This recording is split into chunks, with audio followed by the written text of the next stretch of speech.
Greetings, travelers. I'm Josh. And I'm Kahi. And we're the Genshin Guys. Welcome all. This podcast is for fans of Genshin Impact, the mobile game made by Hoyoverse, also known as MiHoYo. Here we talk about our opinions, experiences, and dreams about Genshin Impact. If you like our show, don't forget to subscribe on Apple Music, Spotify, or wherever you're listening to the podcast. Okay, well, everyone, welcome back to the podcast. It's been a while since our last new episode. It's been almost a month. It's been 84 years. It's been way too long. And so, I mentioned this a little bit before, but I had some huge life stuff happening. If you are in the Discord, you know I've been keeping everybody updated. I've been around, but, podcast recording has been difficult. I've been trying to get settled, trying to find a place here in Los Angeles, California. It's pretty great. Los Angeles is a really nice place. There's so many cool things here. I've met so many cool people already. But yeah, just getting settled and trying to get everything figured out. I have a new job. This is a new place for me. I don't know anybody. It's been really tough. So, I did post in the Discord that I have a Ko-Fi, which is like a sort of like a donation thing. If you are able to financially support, I would really appreciate it. I will put my Ko-Fi link in the description. It's really just to help me get moving again, get the ball rolling. I actually plan to do like a Genshin Impact meetup and like things like that here in LA. So anything that you help me with would go back to the community. So I really appreciate if you have the ability to do that. If you're not financially stable and able to do that, join the Discord just to hang out with us. And feel free to support that way as well. Come check out my Twitch. I'll be streaming more often. I've not been streaming that much either recently, but now that I'm getting settled, it is going to be happening more often. So thank you all so much for your patience and your support for the podcast. And hopefully I'll hear from you soon. All right, so that's pretty much what's been going on with me, other than playing Reverse 1999. Kahi, how are you doing? Well, I have actually been playing the game going in the opposite direction of time. I've been playing Cyberpunk 2077. I've been a great polarity of games that we're playing. I know, right? Definitely playing some other stuff. I've actually been taking a slight break from Destiny 2 because, this season I kind of got everything I needed. Some of the stuff that I use, my equipment got disabled, so I'm like, well, I'll just let them fix the game first, come back later. Probably not going to play Destiny 2 for a little bit because, we have like a seasonal based thing, which is kind of like patches in Genshin. So I'm just going to wait for the next patch, maybe try it out. But yeah, I've been playing some other stuff, catching up on a lot of anime. There's so much good shows lately. Oh my goodness, anime. there's so many great. I caught up to Boku no Hero Academia. Oh wow, been a while. Yes, it's so good. That is one of those shows where it's always going to be good. It's like really popular, then dead silent the moment the last episode is done. Speaking of last episode, for those of you who have been keeping up with Attack on Titan, I believe, has been going on for almost a decade. Sounds about right. Concluding. It's the last episode's coming out soon. The last episode, the final season, the last final part 3. You know what's hilarious? When they started to do the final season, part 1, and I thought, just call it another season. Just stop saying final season and break it up into 5 parts. Right? It's so why? Annoying. I know. I have fond memories of that show. I dipped out a while ago. I'm good. I got everything I needed out of that. Moved on. I kind of want to watch it, so that I can just be able to talk about it, because I was really into it at the beginning, but I don't know. Now it just seems like it's been. Maybe I'll watch it after it dies down for a bit or something, when the Genshin anime comes out, maybe we'll have like an anime discussion segments, just because we'll have more Genshin content to talk about and compare and contrast. Yeah, but that'll be fun. That'll be all you, man. I need that's gonna be your territory. I can't wait for that anime. Yeah, every single person I talk to at work except like one watches anime. Oh jeez, yeah. I haven't met someone. You need some new friends. You have to replace the one. Yeah, exactly. So yeah, the Genshin anime hopefully comes out soon. But yeah, so let's see. Let's start with going with today's topics. First we have our weeks in Genshin news. We have the Archon Quest 4.2 Chapter 4, Act 3, and 4 story quests. We're going to talk about that a little bit. And we're going to talk about the Waterborne Poetry event story, as well as our community discussion question and one last wish.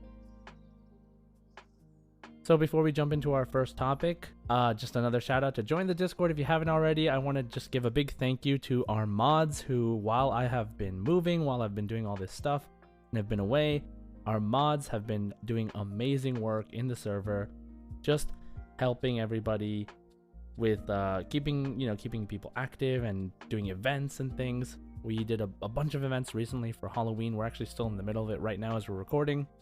But I really want to thank Fox with Wings, Rexlap Isn't, Rye606, WL Forever Bana, Salido, Kazu, and Healing Halo, all of our wonderful mods in the Genshin Guys Discord server. So thank you guys so much. And if you haven't met them yet, if you haven't joined the Discord server yet, now's your chance. You can do it whenever, but the link will be in the description. Come and hang out with us. We're going to be doing weekly game nights and things. For a Halloween event, we were playing Among Us, but we weren't playing like the normal Among Us. They have a new hide and seek mode, which is kind of like Dead by Daylight. You have to like do tasks, and the monster is like really obvious. Like, it's not like you have to guess who the imposter is. Everybody knows who the imposter is. You just gotta run away from them, and it's very, very fun. Kahi, you should try it with us sometime. It was really awesome. I think I just love watching like Among Us games like that because it's so much more entertaining on the sidelines. Yeah, well, the arguing ones, sure, but this is literally like a run away from the monster, like hide and seek tag. Like it's a mode that's built into the game officially.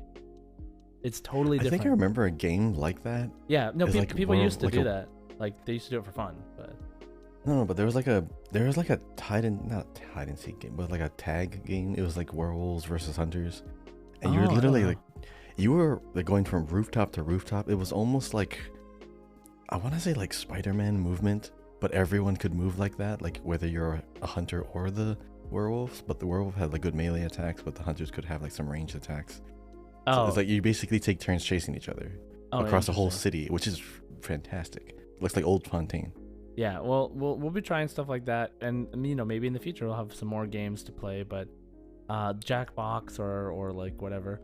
But it's really fun, so I definitely recommend joining the Discord, especially if you want to make some new friends. We have a lot of cool people in there. And thank you to everyone that's joined the Discord since the last podcast. There's been some really cool active people, and we really appreciate you. Okay, so let's get started with our first topic, which is our weeks in Genshin. Alright, Kahi, how has your week in Genshin Impact been? As far as this week, I have been doing I have two main goals. I'm trying to farm an alternate Nouvelette artifact set because I've been using kind of, not technically like his meta set, but I've been using the Shimenawa set, which gives him like extra charged normal and charge attack damage after you use a skill, but it drains my energy recharge a little bit. Yeah. And that's been actually doing really well, but it's focused on like crit and crit damage and attack. Right. Which is a normal set for anyone who wants to use it. And he's been doing really good damage, but then I noticed his HP wasn't as high as I wanted to do. I'm trying to get Nouvelette to be at least 40,000 HP, because right now How much are you doing per tick of damage on your charge attack when you have the buff? Like 20k. Oh, okay. Charge attack. That's pretty low. Yeah, that's why I'm trying to think of, okay, what if I go with all HP artifact sets? So I've been going back to Sumeru and going after the Nymph's Dream sets, the bluish turquoise one, which kind of matches Nouvelette a little bit better. Wait, do you just not want to do his like Marchese Hunter set? Not that one, because the Nymph set always also gives like hydro damage bonus already, and like it affects if your health goes up or down, you'll increase the damage output, and it just looks better. I'm sure if I go to the new ones, it'll be just as good. But I also, if it affects Hydro characters too, I might as well just get that. Maybe I want to do maybe more damage dealing or attack focused Mona, or if I want to go to any other Hydro character in the future, I want to have something that's kind of meant for them too. But also at the same time, I've been testing out a new team. I went back to good old Dia to have a new thematic team set. So I have Dia on a team with Kazuha and Hazel and Noel. And I call it Heat Wave because it's actually still pretty hot here in Hawaii. I'm surprised we don't have any cold weather. Oh yeah, speaking of which, the weather's pretty great now. I forgot to give you an update on that. Right. How's the weather where you are, Josh? Oh, I mean, it's how are we doing? It's pretty. Los Angeles is pretty nice though. Actually, it's like sometimes hot, but then not always that hot. There's a nice breeze during the day, and then it gets like kind of chilly at night. Pretty good. Yeah. Well, one of the reasons why I put 2 animal characters on a team with Dia is because, you know, her skill kind of takes a long time it's a long cooldown, so it takes a long time to recharge. So 2 animal, for those of you who don't remember, like 2 animal people on your team will like lower the cooldowns of your abilities just slightly, but it does help for anyone who has like a skill that takes more than 10 seconds to reset. And so it really helps with Dia because she creates a field, and so you basically always have the field on.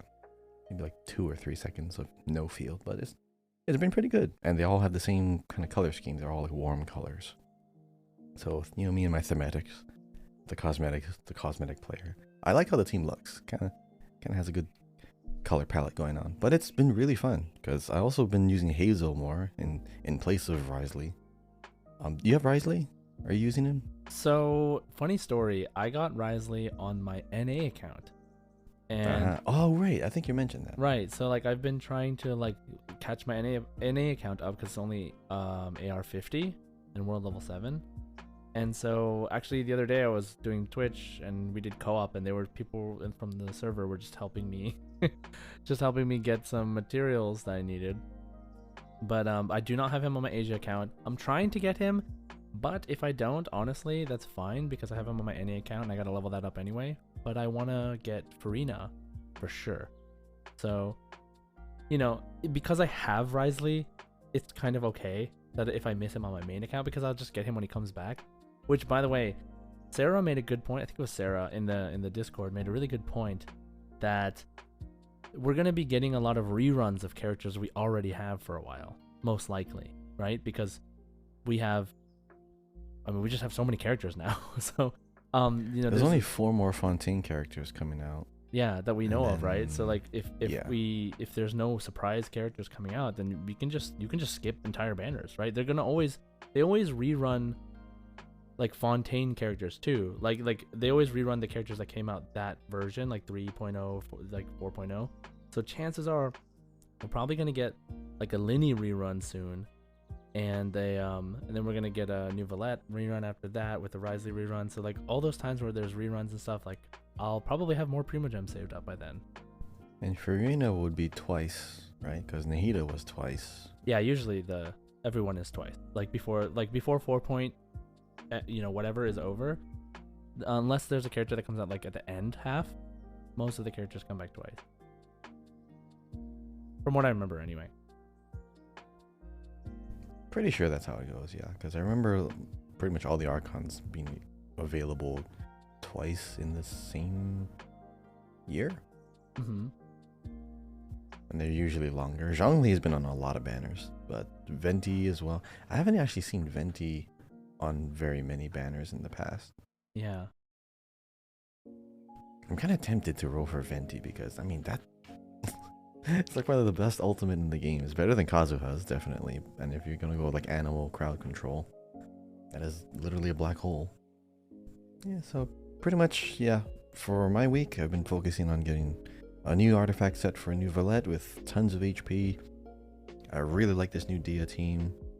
And just because it's been getting hot lately, I have to use a hot character. So, yeah, that's what I've been up to. What about you? What's up? What's you been up to in Genshin?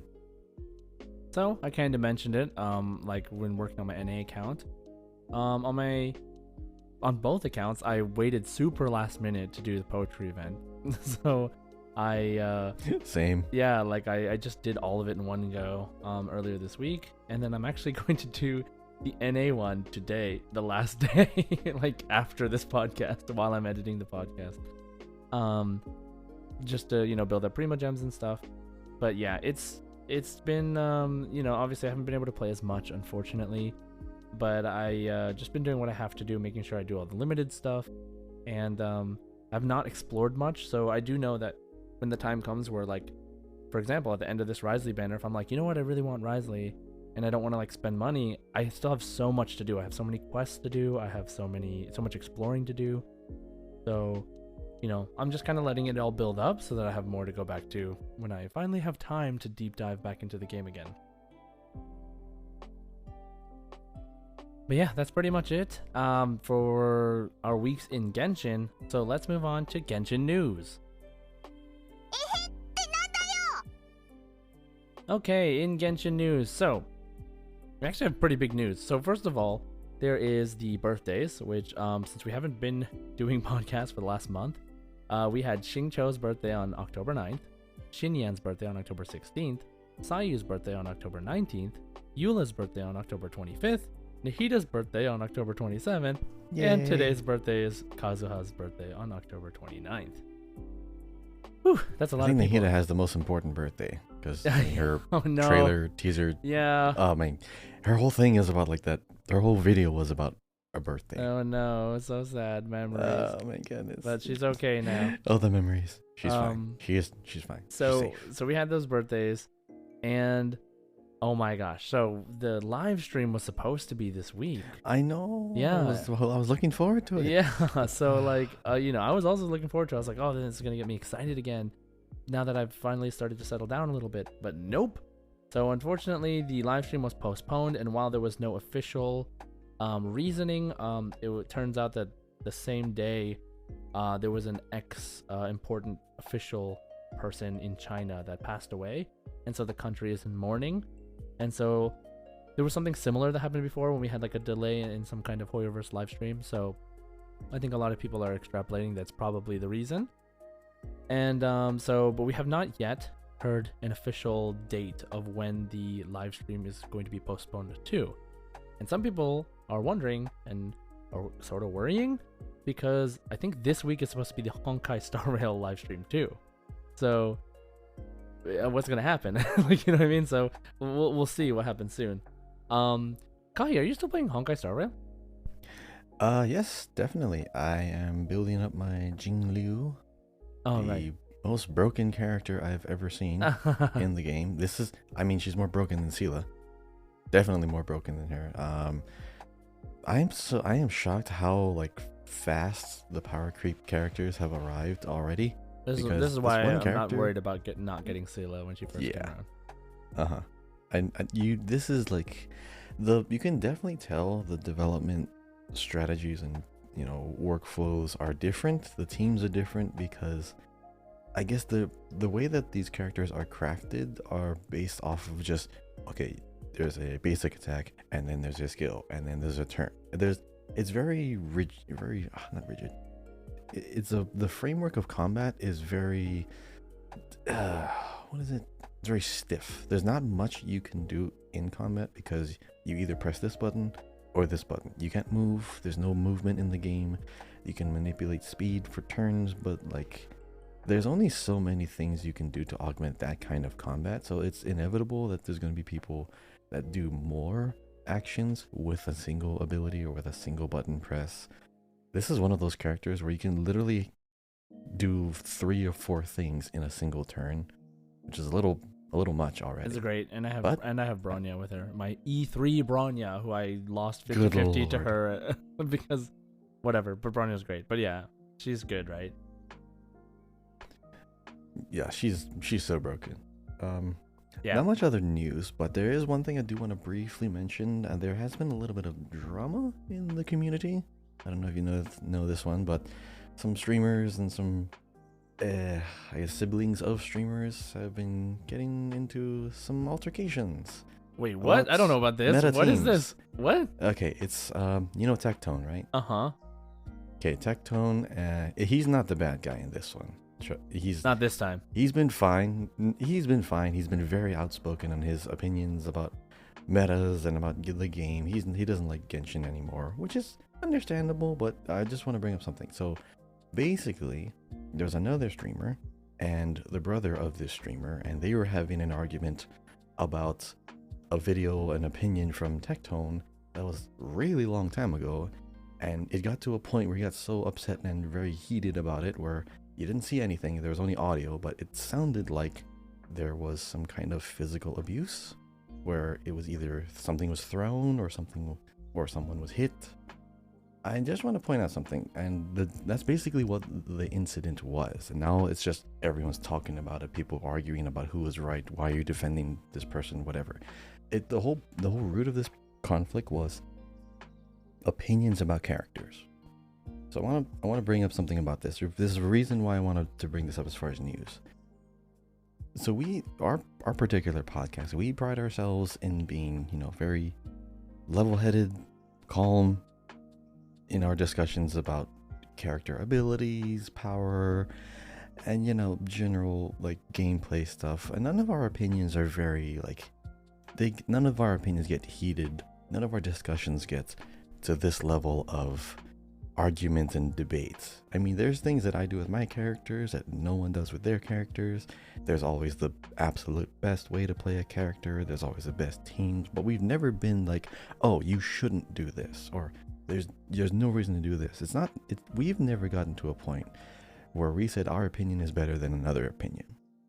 But for a lot of the people in our community and just Genshin community as a whole, you have to really understand something.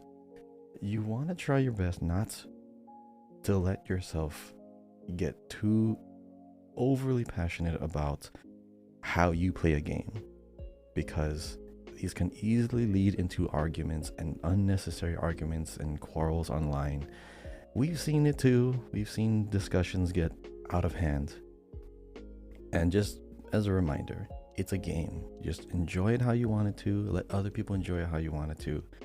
But don't let it get to a point where you're getting physically violent to just bolster your argument and point and opinion. You can have an opinion, but let others have theirs too. It's sad that it's gotten to this point where someone in this gaming community has been getting this aggressive. And it's weird that from what I've seen, I've been agreeing with Tectone, and I know a lot of people don't like the guy. But from what I've seen, yeah, you don't like the guy, and that's fine. Yeah, whatever. I don't watch the guy's content, but this particular incident, for me to start agreeing with, to make Tectone sound like the most level-headed person in this whole incident, says a lot about what happened. So yeah, I know you don't know obviously, what happened, but just obviously this I feel like this should apply in every situation. Like, if you have an opinion about something, you are entitled to it and you're allowed to say it, but it's the people that are unable to accept other people's opinions and show it in ways of this, like, displays of violence or what have you. That's a problem. I think the worst part about this is that it's happening in a video game community, in this event specifically, but I think that this advice or what you're saying should really apply to everything that involves an opinion. Mm-hmm. There's no need to get violent over an opinion, and it's one thing if someone's insulting someone, right? But if it's an opinion, like, I think this is the best character, no, I think this is the best character, that, whatever. Like, it's an opinion. Why do I no, banana's the best fruit, or apple's the best fruit? Like, what? Like, why would you punch someone over that? So I guess I'm assuming you're just trying to remind everyone, right, Kahi, that we are try not to get heated. Yeah. Keep a level head, because if you're noticing yourself going in that direction, you have to maintain a certain level of self-awareness. Yeah, and if you can't do anyone that, on the outside looks at this, and if you can't do that, go get help. You know what I mean? Like, there's avenues for help. You can take a break too, but if you're worried it's gonna happen again, go get help. Go ask a family member for help. Go ask your therapist, what have you. There are many avenues for, seeking help. But if you continue to let it happen, then sure, it'll become a problem even more. And no, I don't think anybody wants that. So, okay, I didn't know about this issue, but that sounds pretty intense. And I really hope that nothing like that happens again anytime soon, or ever. But yeah, that's where we stand. Just, take care of each other. Take care of each other. Be excellent to each other. Yes. All right, that's pretty much. I just wanted to make sure I address it somehow because it seems to be a pretty big deal. Yeah, I haven't been on social violent. media as much, obviously, because of all the stuff going on. Oh, So that's probably good. Please why I didn't continue. Yeah, I mean that's probably why I didn't know. encourage But that my sometimes. feed is also like very what's it called? Tailored to me, and I don't know. I don't really see a lot of that stuff. There's different drama going on that my feed has been showing me, and I'm very kind of over it. But it's whatever. Well, there's world drama too. That's more important than anything we're talking dude, about. this is like Mr. Beast involved drama. That's just like, okay. I heard about that. Yeah. That's silly. Yeah, I'm kind of just like over the whole thing. At first I was like, and then now I'm like, eh. So, good luck to everybody trying to do whatever they're setting out to do. Good luck to you. Now, let's move on to our next topic, which is the Archon Quest for patch 4.2, chapter 4, Act 3 and 4. Okay, so in Act 3, we do have really interesting beginning of the story, which is us going into the fortress of Meripede. Meripede, yes. As in part as a request by Nivelette to investigate what happened to Child, because Child seems to have disappeared from prison. And, we get to see an interaction between the Knave, or Arlecchino, and Farina, the Archon, and Nivelette. And we get to see a bunch of really cool stuff that happens. Now, before I go any further, just want to remember and warn you that there will be spoilers, because that is the episode's topic today, is the story. So we will be talking about the Archon Quest and the Waterborne Poetry event, which will be over by the time this podcast comes out. Hopefully you did that story. But if you haven't experienced either story, I recommend either doing it or going online and watching it before you listen to our discussion, because we're not going to go over the story in detail. We're just going to talk about our opinions and our thoughts.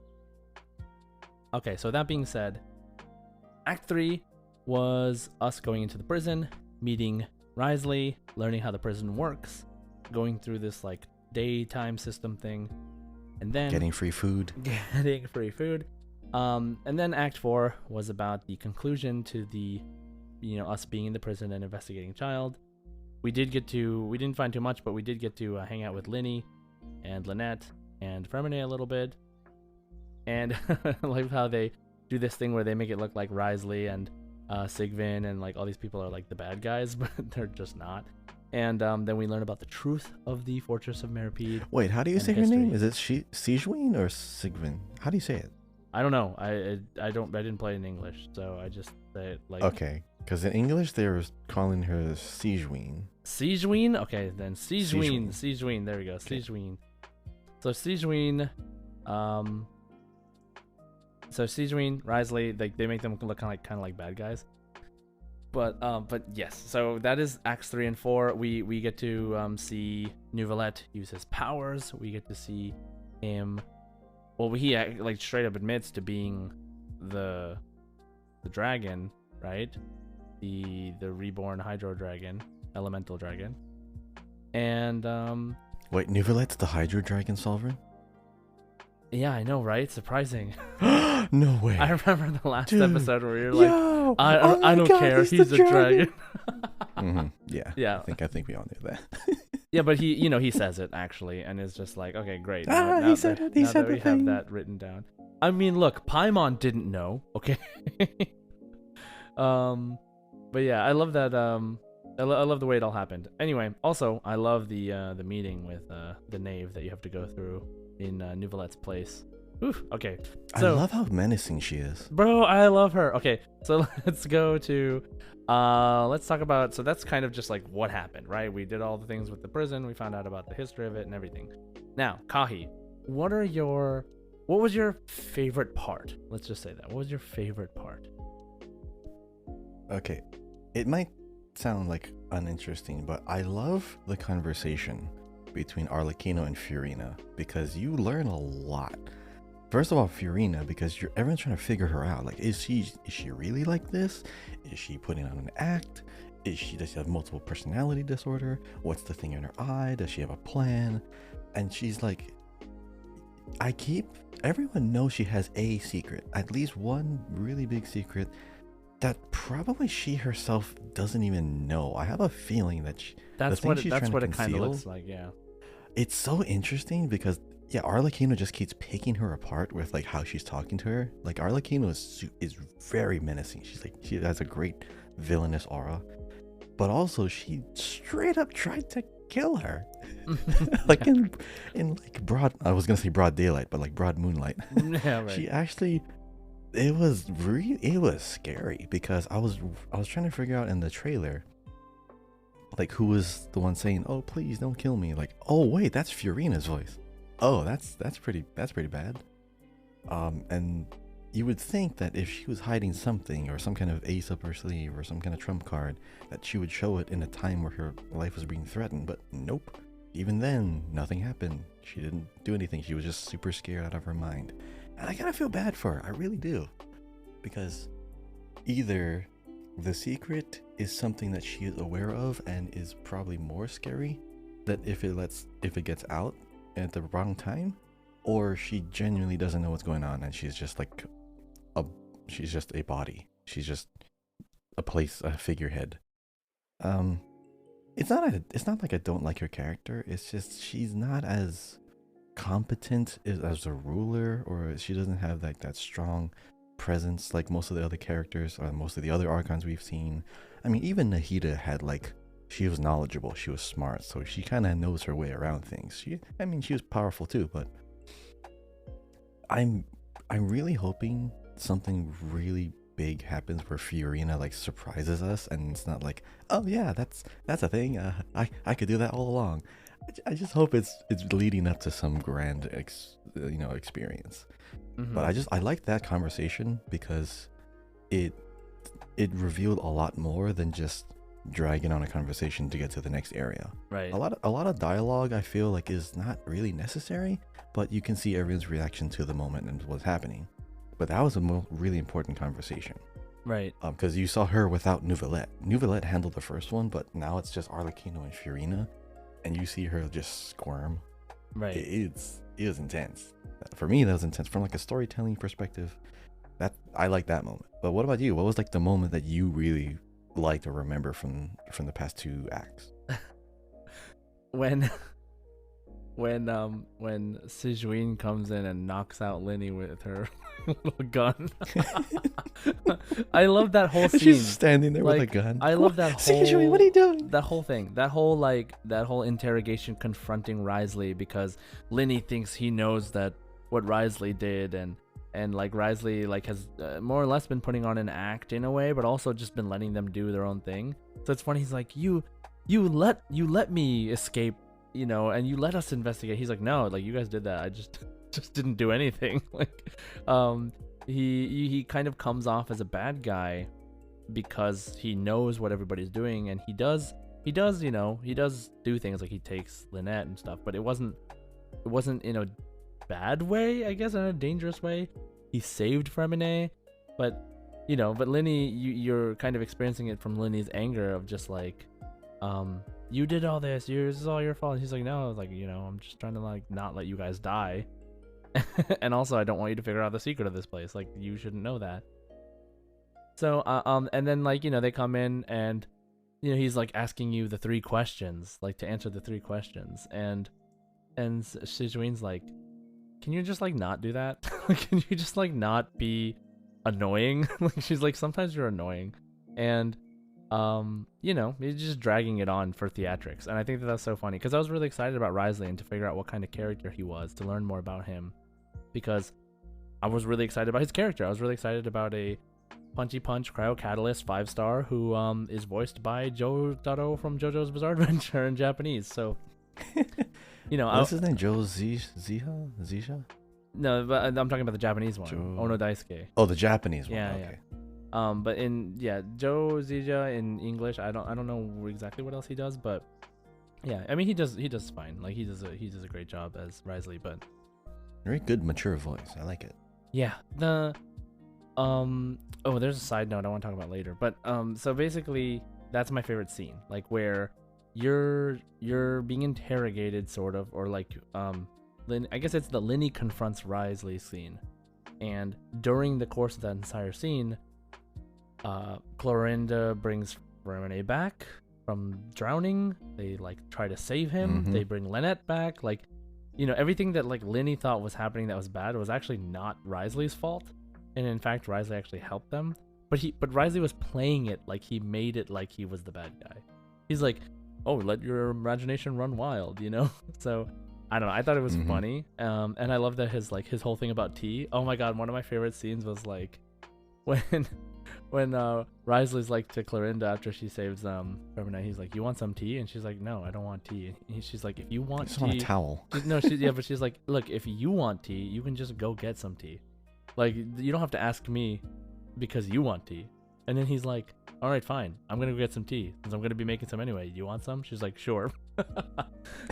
I was like, what is this conversation? That's so funny. Like, you know. And so yeah, they have that whole thing going on during that one scene, and so I thought it was really funny. It really stuck out to me. Yeah, so that was kind of, I cannot wait for Clarence. I know, I can't wait to see. I cannot wait for her. I'm surprised that There's we're like getting two Farina this early, actually. Like, okay, like 4.3, right? Yeah, I thought we would get Clarence like early because she mentioned Navia at too. the same time. Dude, Navia is like the main character. Like, I know. Navia has more screen time than anybody so far. But like the fact that their banners aren't here yet is most likely going to be because they have more story coming out later. Oh yeah, that might be even more important. Oh yeah, bigger events. So which is for Navia kind of insane if you think about it. Like how much she we've already had a huge part. Yeah, so like, I'm excited. Yeah, because Navia's awesome. That's great. And also she's the only Geo character that will have been released in 2 years in Genshin. So, you know, we'll see. My God, you're right. It's crazy. There's none in Sumeru. Yeah, it's crazy. So what about other thoughts and impressions from the story? Now, like you mentioned, like this is not yet predictions. This is just like what happened that stood out to you in the story. Like for me too, the like, you know, the talks with Arlecchino, the way her demeanor was really stood out for sure. But for example, one thing that stood out to me was kind of Arlecchino's seemingly realistic concern for Fontaine, and also care for her children, quote unquote. Like, I think it's genuine. Yeah, it seems genuine, and that's what makes her character so interesting. I think I would be more disappointed if like it was all a quote unquote act, and it was like, you know, like she can be evil and still care about those things, right? Or she can be a bad guy, rather, and still care about those things. But you know, if she can play both sides. Yeah, but if she's gonna be like Child is, who's like, he's kind of a bad guy, but we've been able to empathize with him, and he's been able to befriend us. Why can't Arlecchino do that, right? Obviously, what's her name couldn't do that, Senora, but you know, like as we meet, and then we became friends with freaking Scaramouche, which is like the last person you think you could ever be friends with, and out of all the Harbingers. So, what are some other like thoughts and impressions that you have from the story, from Act 3, Act 4? So, a couple of things. Like one real small one. Ironically. Oh, what a coincidence. It's a kind of a small detail. I'm talking about a small character. So Sigewinne being the nurse. I knew that she had like one thing we didn't really know about her. I mean, you can't just look at a character at face value and say, okay, that's the character. Okay. But it's actually really interesting that all of her reactions are just tailored from what she sees other humans, or how she sees other humans react. So like, it's not genuine, but she's like, oh, this is how your face would do. This is how your face is when you make this kind of expression, which means it's this feeling. So she's kind of robotic in a way, like an android. Like she's basing all of her actions and facial expressions because, oh, this is the effect of a smile. So I will smile. Oh, like moments, you know? The fact that Melusines can't really relate to human emotions the same way, so that she had to like study to get to that level. Right. Yeah, so I thought that's a pretty interesting way to build a character because it's seemingly unpredictable, but it's very methodical how she chooses her emotions and how she chooses to like express them. Because if she's wearing a smile, it's because, well, I'm masking this so that you don't feel bad, so that you feel safe.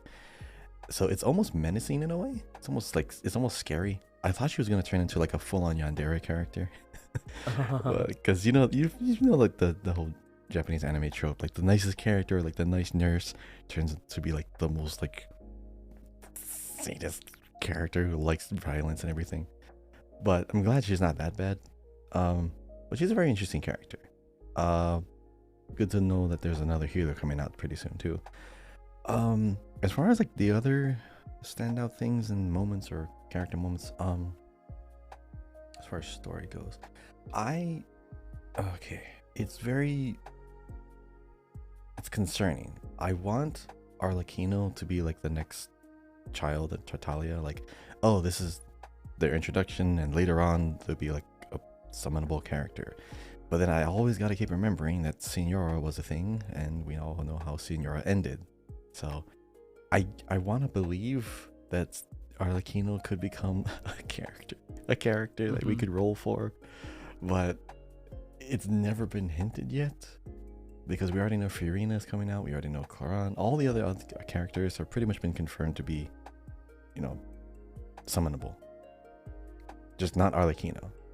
So she's important enough where I don't think her demise is soon. It would not make sense if she exits the picture anytime within the next patch or two, unless she does something super far left field, like she just takes it upon herself to throw Fiorina out and like cast her out and say, you know what, I'm just gonna take over the entire country.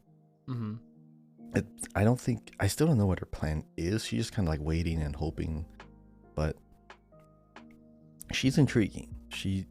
I don't know her true motivation, because she's an actress. She's very good at being manipulative. Maybe that's her whole MO for having all the kids, because they're young and impressionable, and she can mold them to become like agents of hers. So as far as like the best, most memorable, or most important part of the story is that the Primordial Sea is under the prison. Right. It is currently sealed with the magical seal from Nouvellette. Right. So Nouvellette now just became kind of the seal keeper, the gatekeeper. So if he's doing that with magic right now, if something happens to him, that's basically the trigger for the seal. Assumably, yeah, because we don't know if he's constantly maintaining that, or it's just, oh, I sealed it, now it's done. Right. So, because he's also really good at masking his emotions too. He's very stoic. Yeah, and the rain is still tied to his emotions. We will definitely go into, maybe in the next episode, we can talk about Nouvellette's story and Risley's story. But yeah, as far as like the Act 3 and Act 4 stories, that is a huge thing, right? Like the Primordial Sea is essentially the prophecy. Like we're like, the Great Flood. So the thing is, right, like we're seeing the prophecy happen. Like that's the whole point. Is like they gave us a prophecy at the beginning, and we are slowly experiencing it. And yeah, so it's understandable why Arlecchino's kind of freaked out. Why she's right. like, "What's your plan? I need a plan." But I meant from us, like a player view perspective of the narrative, the narrative. Yeah. Like the main story that we are playing through, the events that happen are going to being foreshadowed by this prophecy that they keep giving us. And I think it's really interesting because like what was it, like Nouvellette, when he like seals it, he's like, I know this prophecy is gonna happen, but not today, and then he seals it. But not today. So now we've only stalled time before the prophecy that is inevitably going to happens, and like you're saying, what is the plan, right? And so we're gonna, it's great that we're doing this, and that we have not yet seen the live stream, because originally I was going to have this be combined with the live stream talk, but now we can kind of speculate, because we're going to see the live stream and then we're going to be able to speculate even more, right? So because of drip marketing, Farina should be coming out next patch, which is important because we still don't know anything about with Charlotte Farina. too, I think. Yeah, but I mean, like, for as far as like story wise, Farina, we still don't know anything about her. So are we going to get a character playable that we don't know anything about? No, they're probably going to, the next patch, explain a lot more about Farina. Now I'm hoping that the next patch doesn't start out with Farina. Like, I hope we can like play through the story first, to learn more about her. But I mean, I guess it doesn't matter. But like at the same time, I just like I'm really excited to find out more about her. Now, like one of the weird things that I always think about is like Child is introduced as this character, Tartaglia is introduced as this character with like an electro delusion with a hydro vision, and like, you know, we get him as a playable character and he's only playable with his hydro vision, and I'm like, man, that feels like a waste of like half a character. So I'm curious at what level of like us getting playable characters who we don't know about yet, like we don't know things about them yet, like, and how that affects the way that their gameplay will be. But I'm hoping that we get some kind of crazy Farina, like, you know, really cool sort of abilities that tie into like what we learn about her in the story, that it comes out the same patch. That's what I'm hoping for. You know what I just remembered, like when we were talking about like the characters that we didn't know about and then they suddenly appeared, and are they important or not? You know, it's hilarious. When Inazuma came out, there was voice lines about Arataki Ito. Oh yeah, and then everyone's like, "Who's and this? we didn't even know this who was this character?" guy. Yeah. Oh my god, you're right. and then there was a voice line from Raiden Shogun, and then it's like about Arataki Ito, Who? and she says, "Who?" Yeah, exactly. So that alone just personifies the whole character. Like this is Arataki. It's so great because he's like the biggest dork ever, and it's like they didn't really reveal him at all, you know. Super powerful too. Also, the last Geo character that came out. So, you are right. Oh my god. Yeah, I think you're right. Yeah, isn't that crazy? Oh yeah, Yunjin was before that too. Yeah, no, he was literally the last Geo character. Wow, that's awesome. It feels like forever ago. Yeah, so that's Inazuma.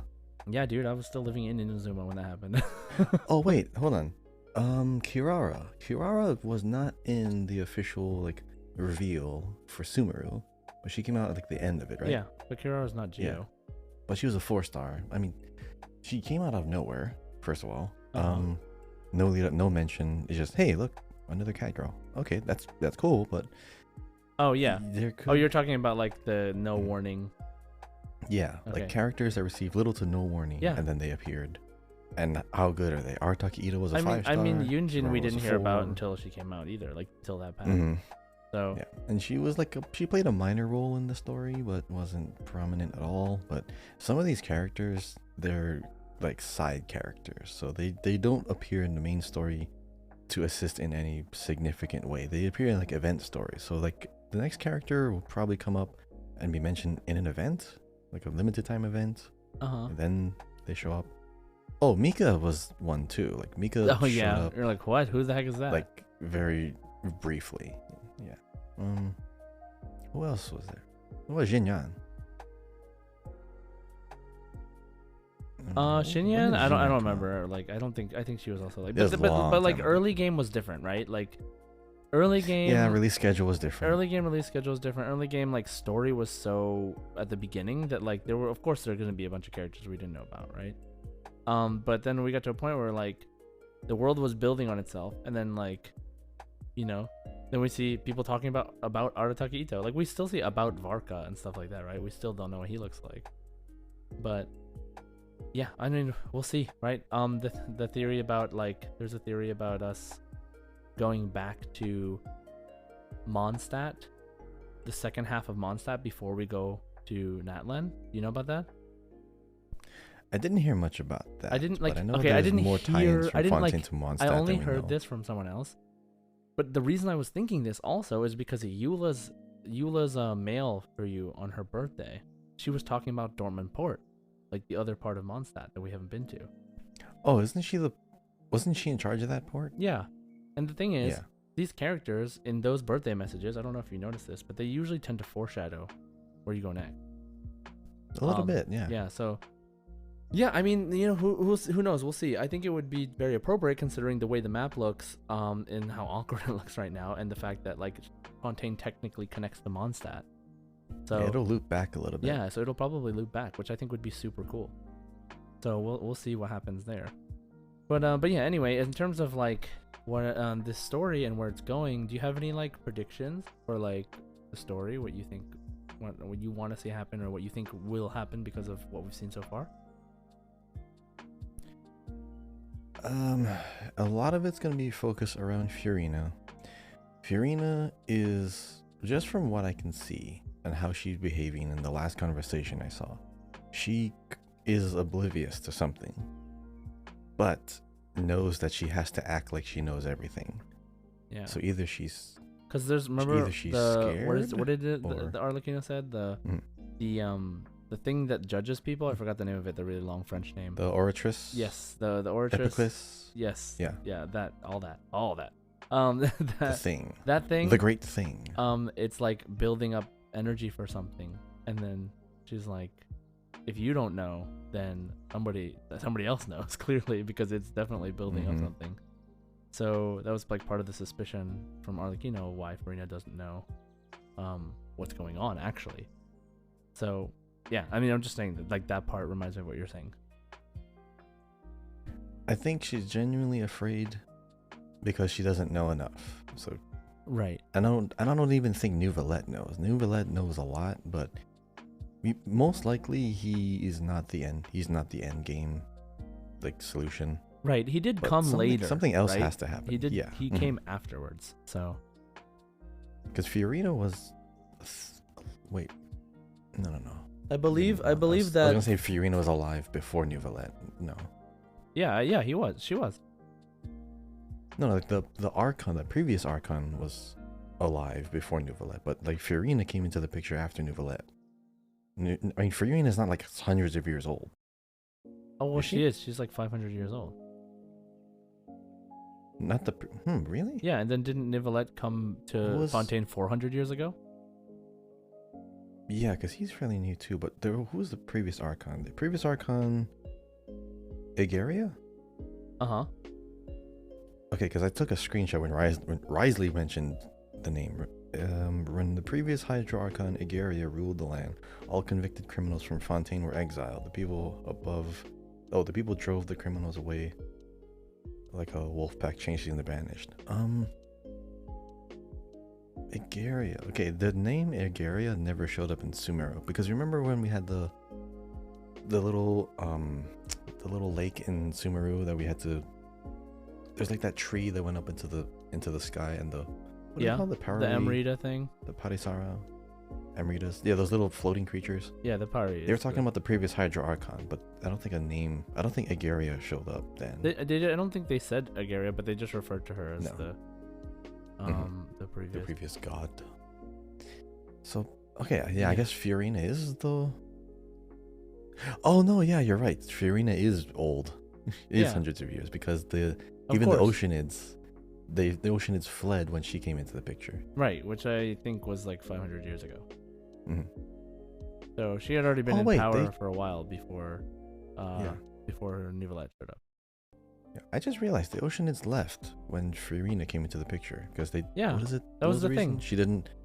They didn't like how she was running the things, or they didn't like how. The thing that we heard was that there were the new Hydra. Okay, here, the new Hydra Archon sent assassins after the Oceanids. Does that sound like something that Fiorina would do? I don't think so.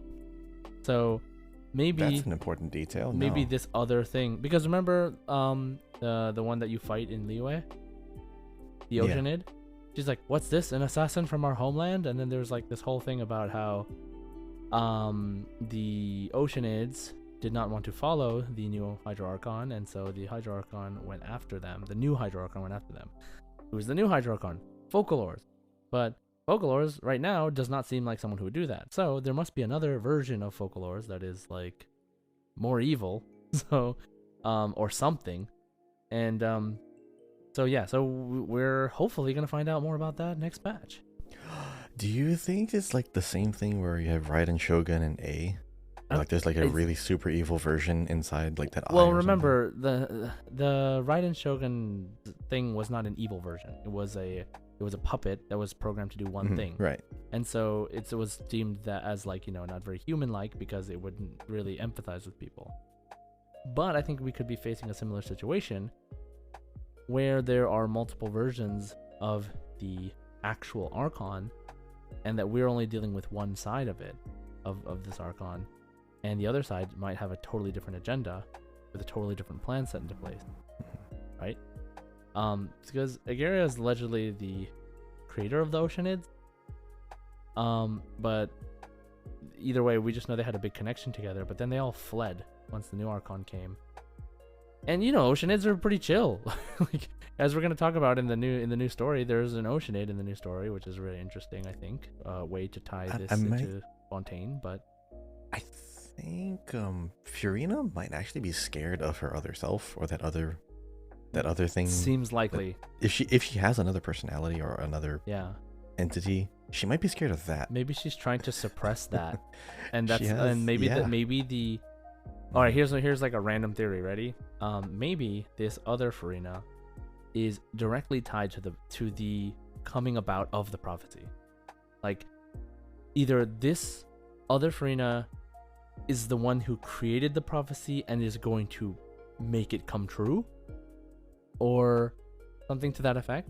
And then this current Furina that we see is like trying to suppress that Furina in order to make it not happen, because she wants that to not happen. But maybe somewhere along that, her being the Archon, she lost her way in a way, and now she just does nothing. Like, she's kind of like this, doing the theatrics and all this stuff and trying to make everyone love her, which maybe she thinks is going to help save them in the future, but maybe it doesn't. So I think we are dealing with like some sort of dual situation. We saw the double Furina, like inner monologue Furina, when she's like, I was about to mention that. Yeah, because that's a unique thing. That's not just something they've done in the past. They've never done that before, so it must be specific to Furina in some way. I mean, Nahida technically, but you didn't see two Nahidas talking to each other until like the very end. Right, but no, that's different, right? Like what the Furina. Well, yeah, but like two of the characters talk, like inner monologue. Like the inner monologue personified as a physical manifestation in some way of the same character has not been a thing yet. Like, the two Nahidas was actually two Nahidas. Like, it was actually her old consciousness data inside the tree, or whatever, from her past reincarnation, right? The Greater Lord. Yeah, Ruka Devata. Yeah. So, and she only appeared that way because it was a form that was comfortable to her. That's what she said, right? Like, she could have appeared as anything else. So, yeah. So I mean, well, that's a lot of stuff to work with there. But yeah, any last things you want to say before we move on to the Waterborne Poetry event? I think we haven't seen the last of the prison, because remember, there's still that really huge boat that's being built. Oh, underneath. True. Yeah, that. So that's gonna be a big. Oh thing. No, Kahi, I just had a flash forward. No, I just had a premonition of like, what if that boat actually gets used and the prophecy happens, and that's the thing that saves all of Fontaine's citizens, is literally that's the Ark. Boat. Yeah. Like, it's the Ark. That, and then we're trying to run away from like the evil Furina. Dude, this is gonna be crazy. Like, I'm just thinking, like, the fact that exists. I should have mentioned this boat earlier, but yeah, I think because that's at the very end, that's kind of where we left off. Yeah, kind of. I mean, that was before, like, Nicolette sealed the thing and everything that we saw the boat.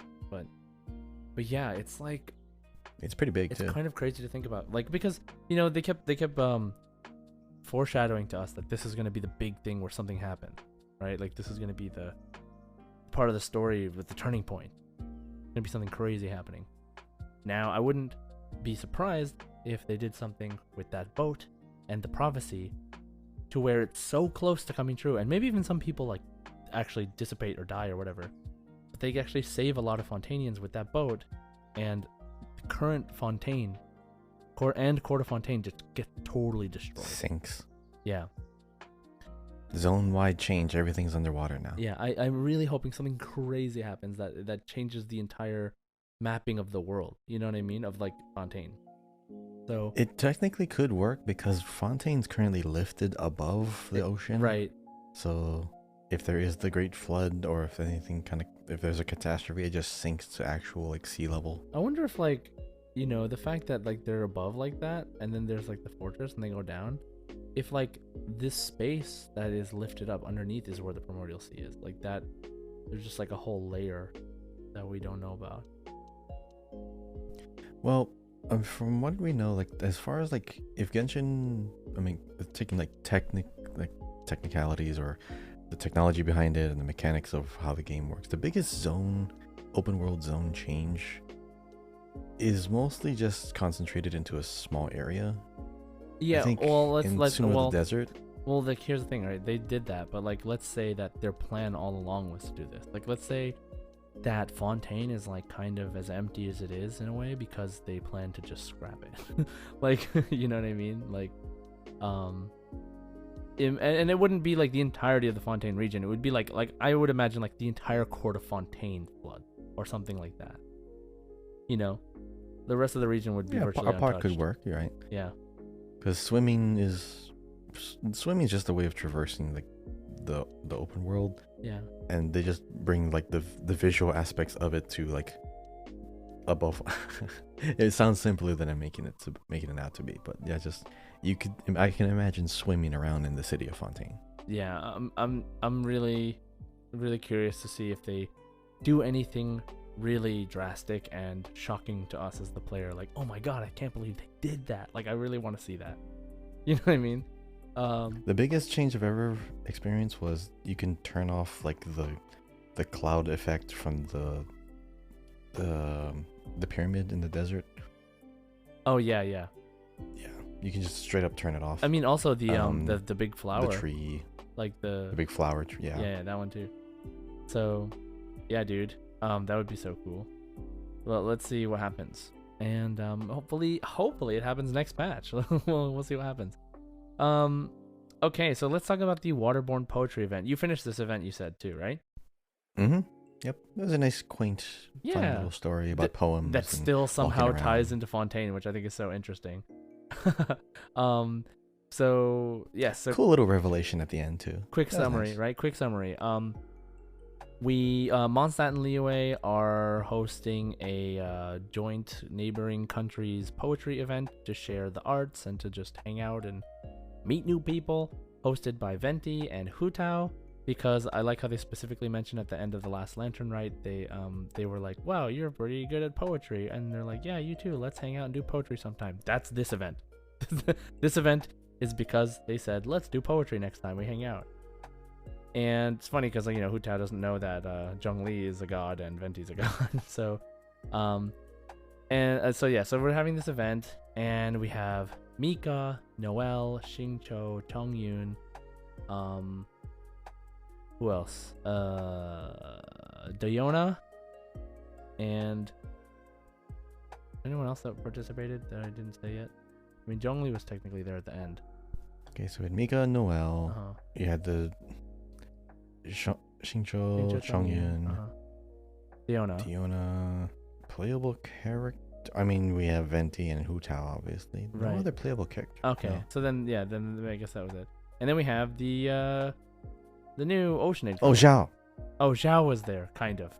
Like, briefly. Yeah, he was there as much as Zhongli was, almost.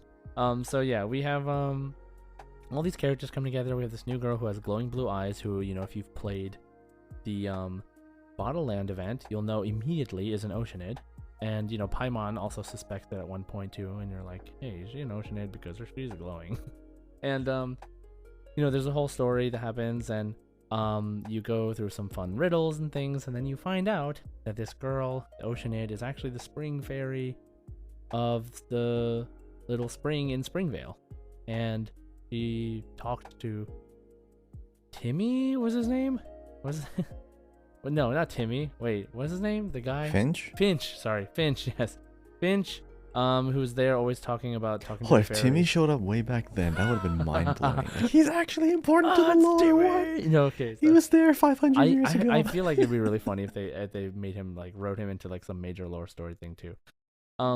But yeah, so Finch is there, who's always there talking to the fairy, and you think he's kind of like some crazy old man, like when you just talk to him as an NPC normally. And then you meet that fairy, you find out, in this event. And, you know, she's going through some stuff. If you played it, you know. And the interesting thing is that she gave Diona the blessing for her to always make delicious drinks, no matter how bad any of the ingredients that she puts in is. And Diona always saw it as a curse. And, you know, but now she's like kind of thinks differently of it. And then, which makes Chongyun start thinking of his gift / curse differently. He's like, maybe it is a gift. his like pure yang spirit that scares evil spirits away. So very interesting like backstory stuff happening for specifically those two characters, Diona and Chung Yun, which I think is just like so random but also really interesting. But yeah, it was really interesting. So like, what was your favorite part of this event, Kahi?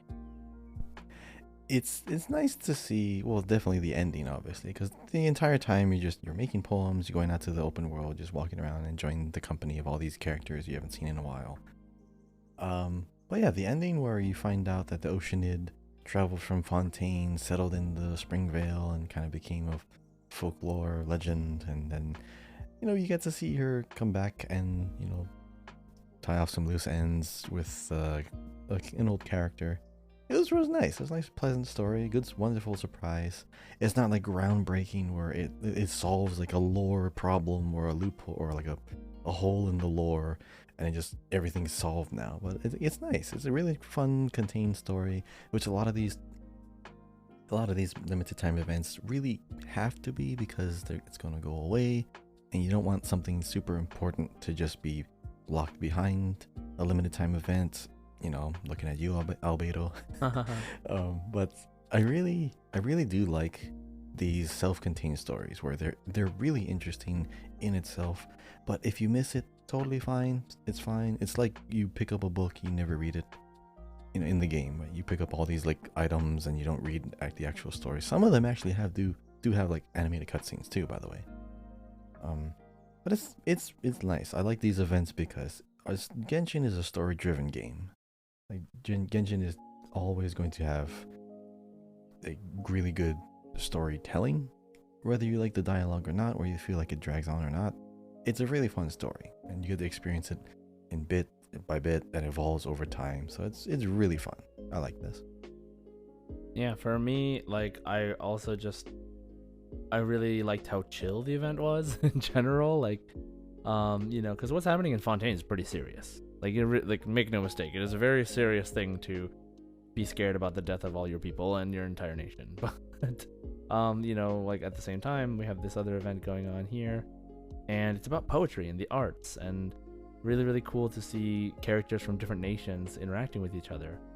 And like, I think that it's really cool to kind of shed light on like a semi background world building aspect, like this whole the Spring Fairy of Springvale thing.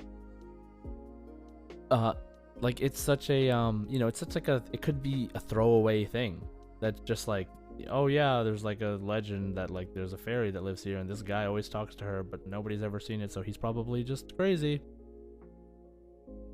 Like that guy's story is like this this event isn't about that, but this event ended up becoming about that halfway through.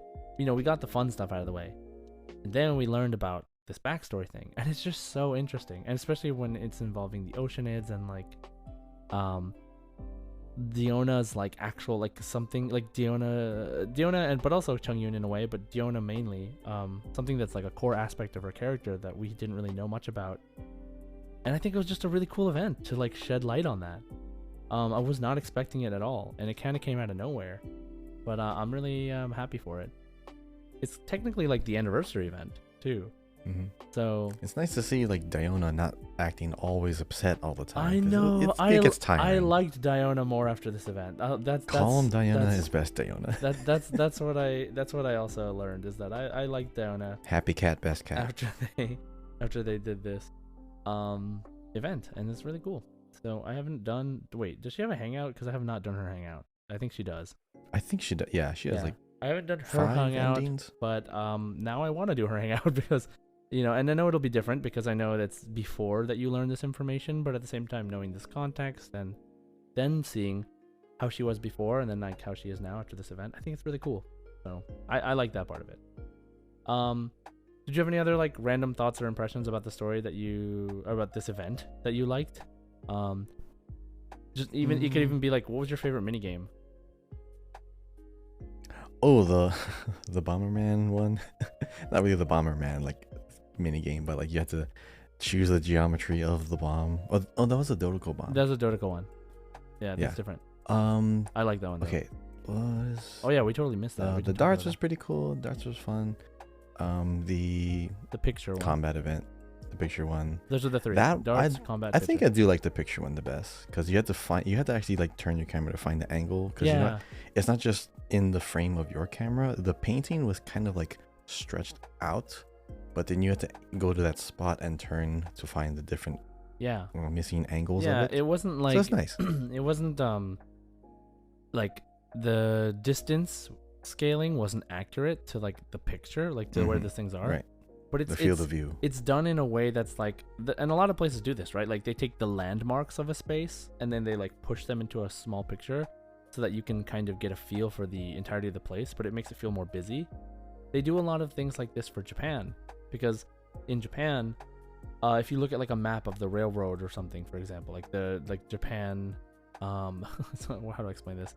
Any place in Japan that's meant for tourism has a map like this.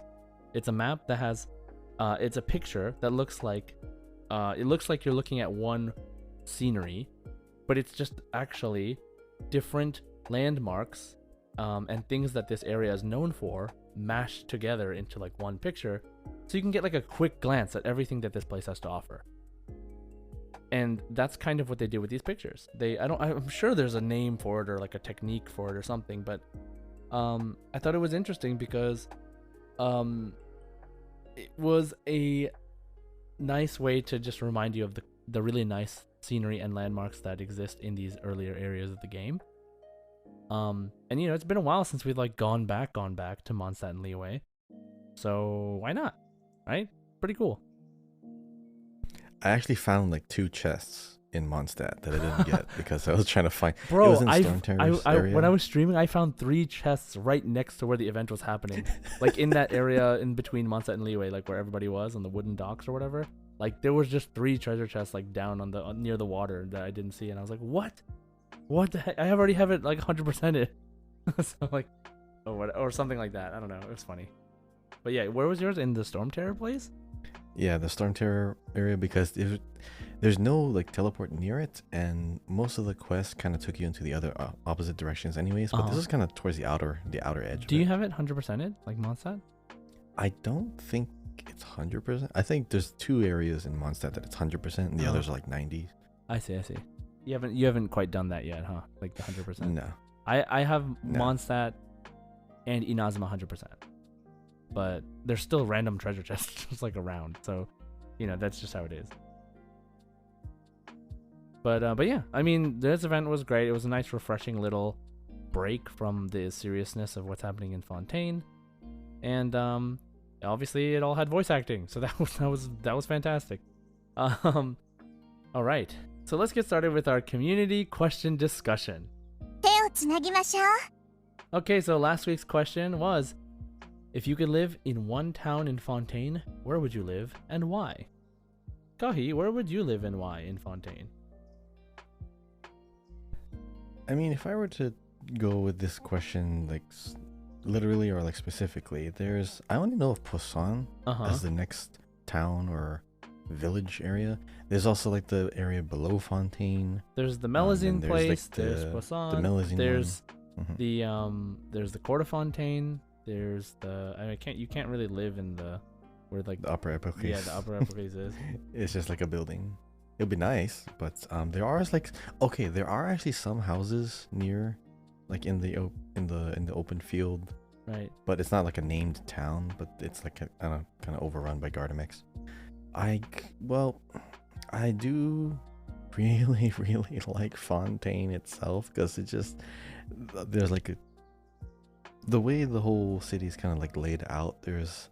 It seems like there's like some living quarters, and then there's like some shops, and then there's the blacksmith, and then there's the I guess the cafe. Mm-hmm. I probably want to live right around the corner of that cafe. That area just Same. seems really nice. I know. Yeah, I mean, yeah, I like that spot. I would like undeniably live in Court of Fontaine. Like, I'm like a big city person, so I would just love to live there. There's so much convenience to be had. But yeah, let's see what everybody else is saying. So on Discord,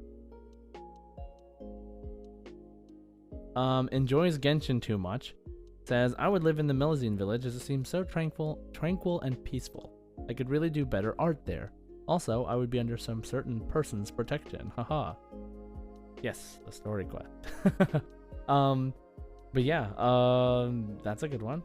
Let's see. Bookworm says, I like the house on a mountain with a garden. Oh yes, this place, with the dogs. The don't step on the flowers place. Yeah, that was a good one. I love those dogs too, man. I would definitely get a Fontaine dog. Gilak says, if the harbor is a town, in my headcanon it is, then I would love to live there. It looks peaceful and just a ride away to get onto the city. Nice. I'll choose the little house where, Willow says, I'd choose the little house where Earnshaw is at, and the flowers, because it's in the woods high up, close to the ocean, reminds me of the Redwood Forest area in Northern California. Nice. Fox with Wings says, if I were to live somewhere in Fontaine, since Sumeru would be my first choice, it would probably be one of those two houses facing each other on the south of the Belleau region. First, because they're on plain terrain. I live on mountainous terrain in real life, and I'm tired of climbing uphill and downhill all the time. Oh, I feel that. Yeah, oh my god, Kahi, your place is like freaking actually just a mountain. Steep hills, zigzagging. And the second, because the houses themselves are lovely and close to the beach, too. Maybe I could be friends with baby seals. Also, there's a handy water teleport device on the roof, so I can visit my BFF neighbor whenever I need a cup of sugar. Nice. Is that what the kids call it nowadays? Oh, we need a cup of sugar? Cloudy says, definitely Court of Fontaine. The architecture is beautiful and I love the city. Plus, you can visit Baguette every day. Ha Baguette the doggy. Hon, bon oui. Solito says, I live under the starting statue of 7. My assumption is a bustling hub of trade with Sumeru residents who escape the desert. I could sell Fanta. Oh, yeah, exactly. So that's it for Discord. What about Spotify, Kahi? Alright, so Spotify says, username is Smug. What a smug username. So smug. What a smug. Alright, so Smug says, the Court of Fontaine itself. The city is more my speed. Nice. Kamisato Jr. says, the Court of Fontaine because you could get everything there. Also, please do more Harbinger questions because I'm a Harbinger nerd. We really should do like a revisit to Harbingers. Because it has been a while since that. Well, I nice. think there's gonna be some like major Harbinger stuff in the story like during this Definitely 4.0. So maybe we'll wait a little bit. We should definitely revisit Harbingers like after Fontaine because usually the one of their Harbinger stories kind of in wraps between up at the end as well. Just like at the end of every Il chapter. Dottore. Yeah. Right. Yeah. I want to see Capitano too. Because he's kind of on his way to another country. I think Natlin. Next one. Veronol says Elenus. Oh, Elenus. Elenus, the big dead dragon bones. Elenus because it's so cool. Yep. That dragon is huge. Takes up a really big part of that map. Aiden says the Court of Fontaine, specifically by the cafe. Yep, exactly, by the cafe because I really like the patio area. Nice. We'll all be neighbors. Awesome. We'll all be neighbors. Yes. Sophie Shear says I would want to live near the Opera Epiclese. Yeah, I do want to live near there too. It's just there's no houses. Yeah. Well, let's just make houses. Let's petition to make houses. Yeah. It'll be a gadget. You just make a house right there. Oh, no one says they want to live in the Fortress of Meripede. Sorry, Sophie wants to live near the Opera Epiclese so I could go watch the Icewind Suite all the time. I love just sitting in the chairs around the arena and watching them dance. It is stunning.